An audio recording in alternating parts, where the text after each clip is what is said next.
Okay. NATO right ఇక్కడ budget పెంచారు.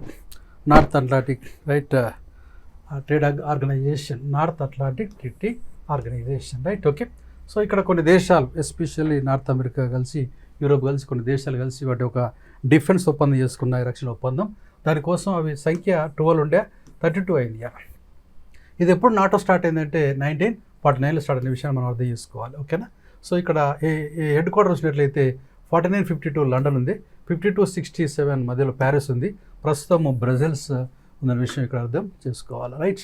So ఇక్కడ 31వ దేశంగా ఫిన్లాండ్ చేరింది, 32వ దేశంగా స్వీడన్ చేరిన విషయం కూడా అర్థం చేసుకోవాలి. అయితే గతంలో ప్రతి దేశం యొక్క బడ్జెట్లో 2% రైట్ ఎవరికి ఇవ్వాలంటే ఇలా నాటోకి ఇవ్వాలి.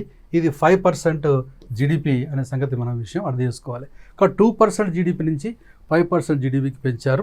ఇవాళ ఉక్రెయిన్ రష్యా ఉద్యమం ఒక 3-4 డేస్ నడుస్తుంది అనుకున్నారు, బట్ ఇయర్స్ కూడా నడుస్తుంది.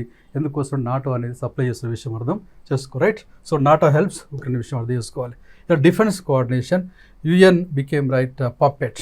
ఇక్కడ కాన్సెప్ట్ ఏంటంటే ఎప్పుడైతే ఈ నాటో అనేది బలంగా తయారైందో ఇలా యుఎన్ కూడా తన యొక్క ఉనికి కోల్పోయిన విషయం అర్థం చేసుకోవాలి. ఇక్కడ యుఎన్కు చెప్పకుండా యుద్ధాలు జరుగుతున్న విషయం అర్థం చేసుకోవాలి. Okay, thank you.